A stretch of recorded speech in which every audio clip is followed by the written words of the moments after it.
coming today. Firstly, Happy New Year. 2018, wow, what a whirlwind.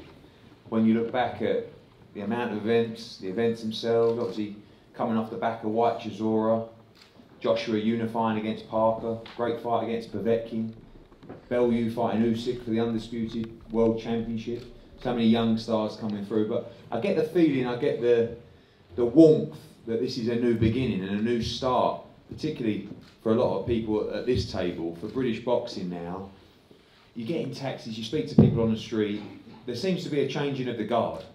You know, still some great fighters who are coming into the back ends of their career.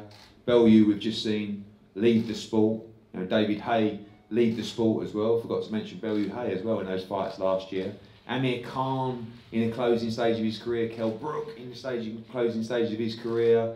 So many great fighters that probably are coming towards those final few fights. And then you look at this card and you see exactly the opposite. You know, it's only when I just saw Ted just shook hands at him, and I was like thinking, wait, check Ted, you're next to me. Main event at the O2.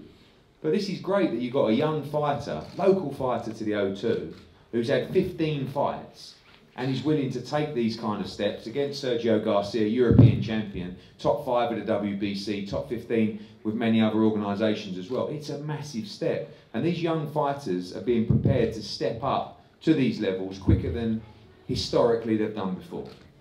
But it doesn't just apply to Ted Cheeseman, it applies to Lawrence Okolie, 10 fights in. Now I looked at his record last night, and I'm looking at his rankings on BoxRec. I know BoxRec's not the governing bodies, but it's a good indication of where we're at. Number 8 in the world in BoxRec. He's had 10 fights. We know the Matty Askin fight wasn't the greatest fight in the world, but he jumped in that fight to fight for the British title. When again, historically, you'd have 18, 19 fights before you're prepared to do that. So in 10 fights, Lawrence Okolie has won the WBA International, the Commonwealth title, the British title. And now again, it's not easy finding them opponents. I mean, Waddy Camacho's in here somewhere, over there. Yeah, oh, over there, yeah. It's like we should put an asterisk next to all these people's names. It's a bit like Anthony Joshua's opponents. They should have an asterisk. I'll fight him if you give me silly money. You know what I mean? Talk to you later, Waddy. But that's a good fight for the future. But we'll announce Lawrence's opponent shortly. It will be an international name because we want to progress him. He's not far from those fights. I want him to fight Denis Lebedev for the WBA title in 2019. That's what we want. Felix Cash, 10-0, stepping up to challenge for the Commonwealth title as well. And then the great thing is that young fighters are prepared to fight each other now. Craig Richards against Jake Ball. Well, we want to hear from those two later. I've seen it on social media. Let's see if we can see it in here. But this is a classic example of whoever loses that fight is out of the running for domestic and European titles for the time being. But they're prepared to fight each other because they believe they can win, and they know that victory in that fight February 2nd will take them to the big fights in a brilliant light heavyweight division. John Doherty. Now we've seen him star with a GB squad in Commonwealth Games as well. Brilliant young fighter, already had 2 fights, was with us on the Italian show recently. He's back in action. Fabio Wardley, who I got the joy to see the last time out on the White Chisora card. Really, really good heavyweight. Really good young heavyweight. Especially because I know that Dillian White's backing him. So I know he wouldn't be doing that if he hadn't shared the ring with him and enjoyed the time with him. And again, the heavyweight division better than ever. Before I go to Adam Smith and other fighters, again, Matchroom is about not just building great events and big events on the elite stage, it's about investing into the youth coming through into the sport of boxing. And we want to pick up all the top young amateur fighters. And when you look at the fighters that came through from the 2012 school, Luke Campbell challenged for a world title, lost to Jorge Linares, has another shot coming up. Cal Yafai won a world title. Callum Smith won a world title. Anthony Joshua, unified heavyweight world champion. And all the other fighters that haven't got to the world stage, but are close, Gamal Yafai, Martin Ward, all these guys. Now we have the new age coming through. Lawrence Okolie, Anthony Fowler, Joshua Buatsi, but even younger than that coming through. I'm delighted to announce the signing today of a very decorated young amateur, Commonwealth Games youth gold medalist, European champion as well.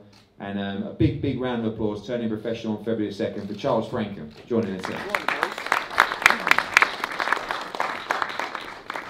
I know that our broadcast partner, Sky Sports, are particularly excited about this new era of young fighters coming through. And before we speak to the fighters, I'm going to pass over to Head of Boxing at Sky Sports, Adam Smith, to say a few words. Thanks, Eddie. Happy New Year, everybody. Hope you had a great Christmas. What a fantastic 2018 finish with the wonderful night at the O2. Not only the White Chisora rematch, but also Charlie Edwards. You know, what a scene that was when he won the world title. And you know, it just goes to show that stars can just appear, and it can happen. And if you deep down believe in yourself, you can get there. And I think what Eddie said is that the opportunity is knocking for so many young fighters this year. The stage is there. You know, London has revolutionised in boxing. The O2's a phenomenal venue. You know, February the 2nd's a warm welcome back. Some great talent on the card at all sorts of levels. But the most important thing is that they've got this chance. They've got the chance to break through this year. You look at others as well: Joshua Buatsi, Joe Cordina, Anthony Fowler, Jordan Gill. What a great year he had last year. And you know, you've got to take the chances. Joe Hughes did in Italy when we were over there. You know, came back with a European title, and what a story that was. We want stories, we want narratives, we want personalities. You know, we know Lawrence Okolie and others have all of that. We want them to win, we want them to keep going, because stories and narratives build. And you know, that's where we get the huge fights, the likes of your Hay Bellews, the likes of the White Chisoras. But this is where it starts, and I think 2019 is a new era for the youngsters, and I think by the end of the year we're going to know the 3 or 4 they're going to really be topping bills and going forward, and hopefully for them becoming box office stars themselves. The opportunity's there, the talent is huge around the gyms in the country. It's fantastic, and we can't wait to get going. February the 2nd, good luck guys, because this is your chance. Let's do it. Thanks, Adam. Charles, firstly, to say a few words, you might as well kick us off. It's your debut. Are we Charles or are we Charlie? Anything you like. Okay, Charlie. I like Charlie. Gorgeous Charles Frankham. That's what we're going to go for. People have been telling me about you for a long, long time, even when you were 15 or 16, and now the opportunity awaits. You've been working hard in the gym with Tony Sims, ready for your debut on February the 2nd. Yeah, been working really hard with Tony and the boys. Just look forward to getting in there now and doing the job. Obviously, you've won pretty much everything there was to win as an amateur. You see these guys coming through now, a lot of the guys that you saw on the GB setup as well. You feel like you're ready for the professional game? Yeah, I feel like I'm ready now.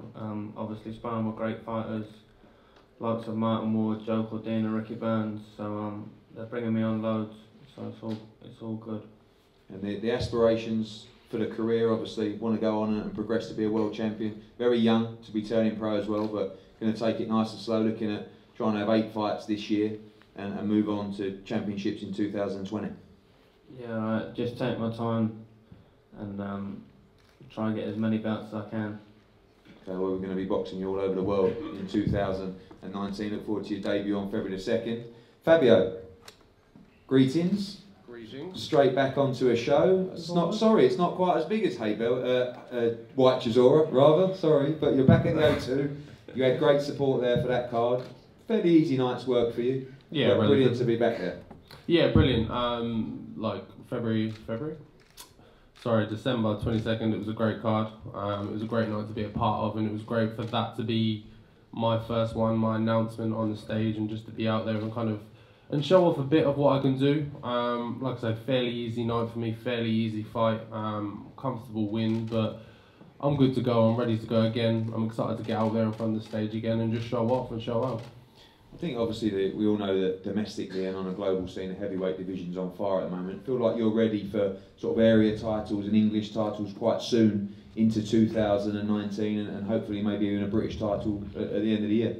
Yeah, 100%. Like I'm smart, like I'll pay attention to what's going on in the landscape, but at the same time I'm focused on my own career and I'm looking at who's got the titles and where the gaps are in the division, and there's a lot I can do, and I bring something different I think that a lot of heavyweights out there don't have, and the skills and things that they can't really pull off. So yeah, definitely I'm just looking forward to having a very busy year and just being out there and, like I say, and making more of a name for myself.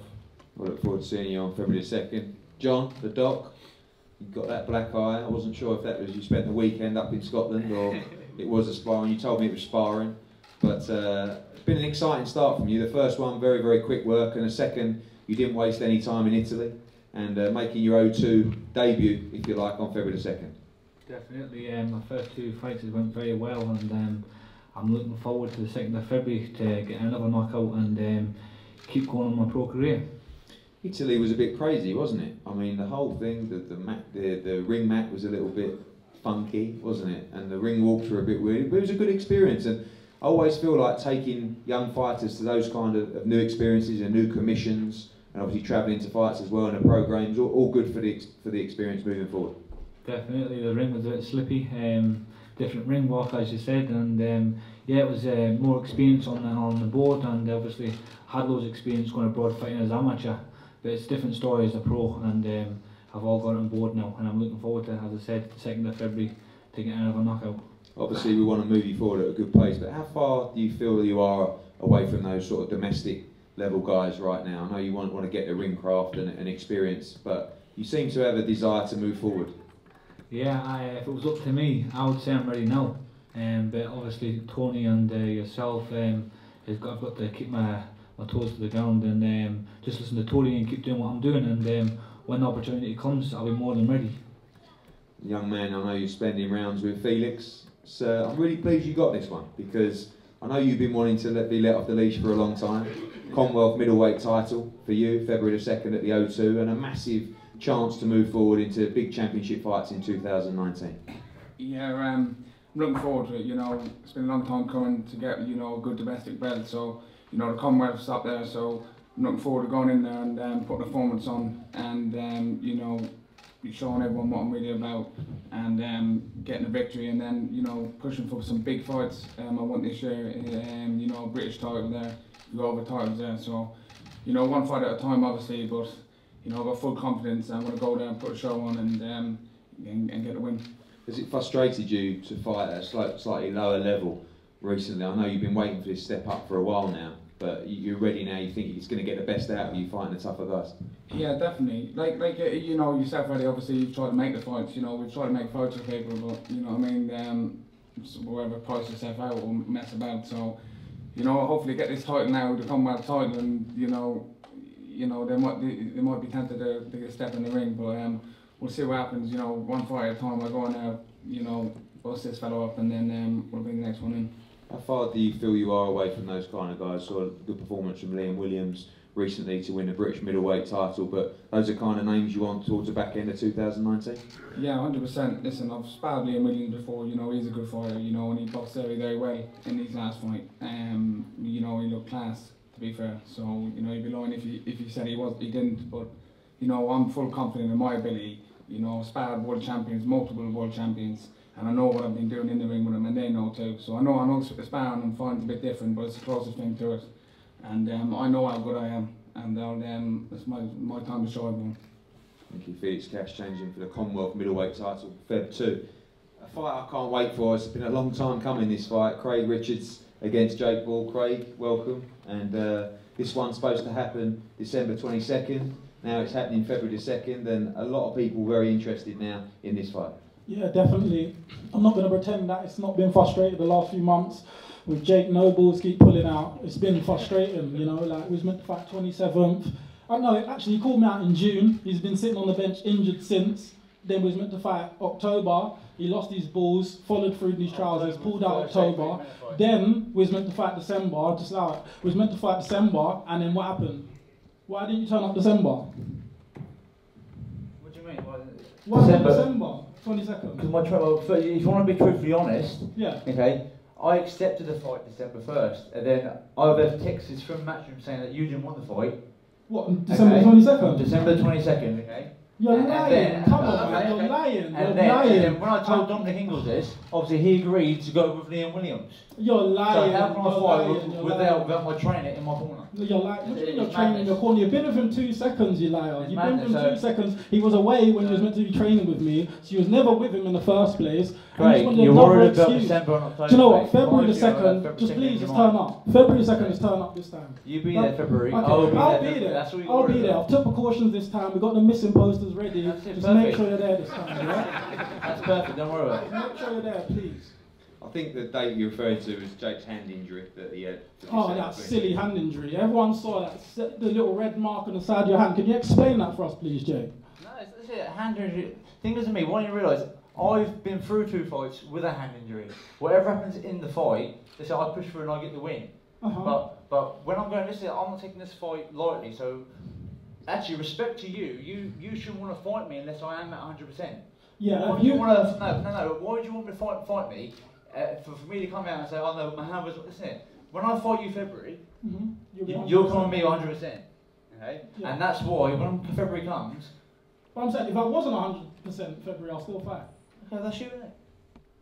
That's Okay. cool. Then. So you just pulled out. So I'll see you February. Do you know what? So I will see you. Listen, So I will see you in February then. That's you know. So I will you see you cleared in that to February. me. So basically, Okay. you respected the fight. Because You didn't wanna you're come in. worrying too much about what's happened. Okay, you and want what's going to happen. Yeah, because frustrating. Why would you It's worry about what's going to frustrating. happen It's to you nice. You're living a February nice 2nd? life. You're relaxed. Okay. You don't care. You're not hungry. You don't care. But I do. I'm not hungry. You're Well, pulling out, if and you're just living a I'm nice not life. hungry, I'm sitting if on I'm the not shelf for a hungry and I year. don't want it, then it's going to be easy on work for you, isn't it? It's not about easy or light work, it's just that you're not turning No, up. but that's what I'm saying. If you turn up and you lost or whatever, that's cool. Then in that But case, you not turning up's annoying. then what How happens about February that? 2nd? It's going to be embarrassing for you, isn't it? It's going to be, okay, cool. Just turn up. I That's don't what it's care. gonna be. Just That's turn what it's up, gonna be. train hard and turn up. That's what I No worries want. then. Okay, thank you. Alright, cool. Okay, I believe Jake Paul's going to turn up on February 2nd. What type I of hope fight? so, anyway. Hopefully. What type of fight is this for you? And a very important one. You know, we saw you step in very late notice against Frank Buglioni. We know you weren't particularly ready for that fight. You did a great job. You've looked good coming back at light heavyweight. This is a massive fight for your career. How do you beat Jake Paul, and what do you need to do on February? I know that now it's a different ball game. When I boxed Buglioni, I was just starting to think of making a transaction to light heavyweight. I weighed in at the light heavyweight limit. Time I got in the ring, I was 12 stone 4, which is pretty light for even a super middleweight. Over the year, I've took my time out. That's why I needed time to build up into the weight properly. Now I'm a lot heavier, hitting a lot harder, and I've developed into the weight properly. So I took the precautions. I never just looked at it like, okay, you stepped in like 5 days notice, and that was the reason. I looked at it like, what could you have done better? Buglioni was bigger than you at the time, this, that, and I've took precautions, and I've gone back to camp, and I've trained and got myself prepared and feel back into my natural weight. When I boxed before, previous as an amateur and stuff, I was always light heavyweight, but I thought, turning pro, I thought being a super middleweight, I'd have the day rehydration to probably, you know, get back to myself within the 24 hour. Of course, it wasn't working. I wasn't getting my punch power back or my energy back, and I realised I had to move back to my natural weight, and it took me a while to grow back into it. And I'm there now, and I'm ready to go. Jake Paul is a big light heavyweight, punches hard with a backhand as well. How do you beat him on February the 2nd? We'll see February the 2nd. He doesn't. We'll see. He doesn't. We'll see. I'll beat him February 22nd. I'll beat him February He 2nd. doesn't. It's simple as that. Okay, we'll see.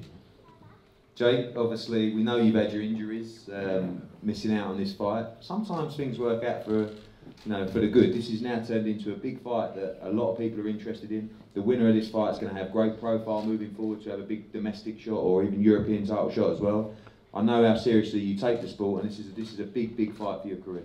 Yeah, obviously Craig goes on about pulling out. What he doesn't realise is I haven't pulled out and then gone and fought somewhere else and got a paycheck. He's fought years without getting paid now. So I've pulled out due to injury, not due to not wanting to fight Craig, because there's no man in the lightweight division less than Craig Richards who I would put out of a fight because I'm scared of. I'm not scared of no man. So I'm just looking forward. I've trained hard now. I've made a good transition with Dominic Ingalls.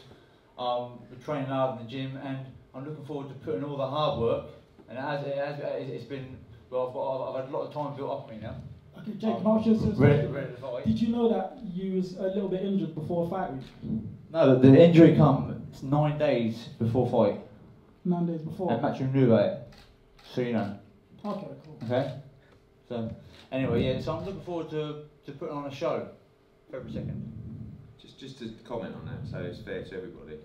You're right, we did know 9 days, and then Dominic said that we're going to see how it is over the weekend. No, I was told, Matchroom told me, I had a scan on it, the first scan I could get was on the Monday, and then they said, well, leave it to the results on the Monday. Yeah, correct. Let us know. So that's why it wasn't announced until following. Okay, just as long as that's back to the fight. Cool. Yeah, this year we've been training hard, preparing right for it. So I said, talk's cheap, and money builds houses, and the actions that I am going to show February 2nd can speak a lot louder than any words that I can say. So I'm just how excited is it, both of you? Because Craig, we've been with you for a long time, and Jake since your debut as well. That we have a fight here with this kind of spite and animosity, and it means so much to both guys, this is what it's all about. Yeah. You can't afford to lose this fight, nor can you. No, of course not. That's what's great about this fight. But I won't lose this fight. Listen here, I respect Craig. I know Craig's a good fighter, and that's why. When I first called the fight on, obviously I was coming off the back of two good wins, and I only wanted to move up in levels of opponent, and that's what I see Craig as. But Craig isn't as good as me, and it's simple as. And listen, people think one other thing, but come fight night, I'll show it. Okay, well, listen lads, respect you both, I love you both. Someone's got to lose, unless it's a draw. It's going to be him. We've seen stranger things happen, but I'm looking forward to this one, February the 2nd, and be well in camp, you two. Not long to go now, Nah. so make sure you're all there and ready. The Sauce, Penny Boys, Lawrence Okolie, I'm sort of sitting at you watching these two thinking, I've been there, I've done that, I've been involved in this kind of thing before, yet you've only had 10 fights. And amazing experience for you in the ring. You know, we saw you win the title at Wembley, which was an incredible experience. You boxed at Bramall Lane, you boxed at the Millennium Stadium, you've won the WBA, you've won the Commonwealth at York Hall, you've won the British title as well, 10 fights in, you're fresh back from a long sparring camp with Tyson Fury as well. Seems like 2018 was just an incredible learning experience for you as a professional fighter. No, yeah, it definitely was. I did a lot of learning inside the ring, a lot of learning outside the ring. I know what I like in fight build-ups and stuff that I need to work on moving forward as well. So it was definitely a good learning year. I packed in a lot of experience for 10 fights, and I'm happy moving forward into 2019 to bigger tests, more grudge matches, and going from there. I'm a little bit upset now because I've seen Jake and Craig go for it, and I'm just thinking like there's someone like Waddy Kamacho in the building, me and him could have been here doing the exact same thing, but I have to wait for people to, you know, stop being worried about money, worried about various other stuff, and just really man up and start taking fights. It's a business game, my friend. It's a business game, yeah? Okay. No, sorry to mention you, it wasn't actually about you, but you know, it's just just want to say you are, you know, what I see the rest of the British cruiserweights as, which is, you know, very vocal online, you know, insulting me, insulting my performances, and never really up for fighting. But anyway, that's what you said. I think one of the problems now is that because of your ranking, because of your position, you have probably having to move a little bit quicker than you necessarily should do in the pro game. Like, we all want, and fans always want fighters to move as quickly as possible. And listen, I love it because you guys are moving at a fast rate. But also remembering that you do have limited experience as a pro. Sometimes you look at the Askin fight and see people, oh, it was a bit boring at times, but you're fighting at Wembley against a guy who's extremely experienced, who's world ranked, and you won the fight, you know, reasonably comfortably. But you haven't really got that experience to move forward. I mean, we talk about a Lebedev fight and stuff like that. I believe you can beat Lebedev now, but you know, the right thing to do would be to get that experience to fight at that level. It's just a case of balancing both, isn't it? I think you're right. I think it is about balance, but I feel like in my amateur career I was pushed very fast, the same way I'm being pushed fast now. It's a weight division where there's a lot of good fighters, but then there's a big gap between the domestic level and then the world level. So yeah, I feel like I'm getting experience at the highest level on the biggest stages, but it's about taking what I learn and moving forward. So what gives me great confidence is looking at people like Andy Joshua. Like, I look at his 10th fight and his fights now, he's a completely different fighter, same as anyone else's favourite fighters. I've been doing a lot of new work with someone like Barry Robinson there, which is, you know, adding little bits of decision making, and that's what I'm looking to take forward into this year, is just making good decisions. Do you feel a lot of that is to learn to fight more on the inside, coming out of the Askin fight? Is that something you're trying to work on to be a more rounded fighter?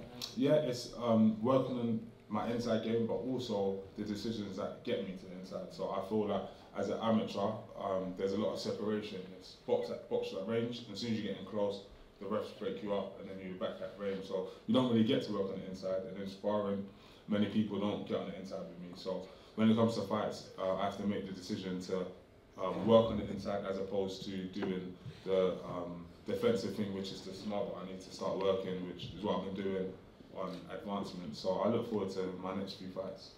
So do we. Next 48 hours, Lawrence Okolie, opponent announced for February the 2. And on to the main event. Welcome to Sergio-Garcia. Sergio, thank you for coming to the UK today. And thank you for taking the fight against Ted Cheeseman. Excited for the opportunity to defend your title in London?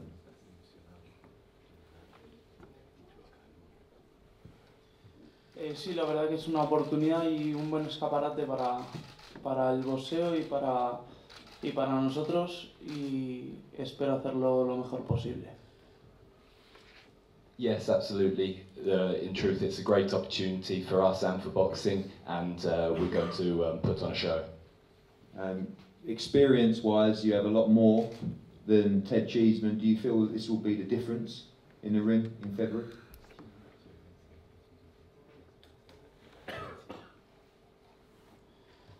La verdad que sí, que es una ventaja que llevamos con él, pero bueno, eso no significa nada. Esto es boxeo y hay que subirse al ring y aplicarlo arriba. Yes, it's true that this is the advantage I've got over him, but at the end of the day, this is boxing, and so I'll have to put on performance on the night. And finally, I know that your manager, Sergio Martinez, your promoter, feels though you're going to move to world level. This is the fight really before moving on to potentially challenge for a world title, given your rankings.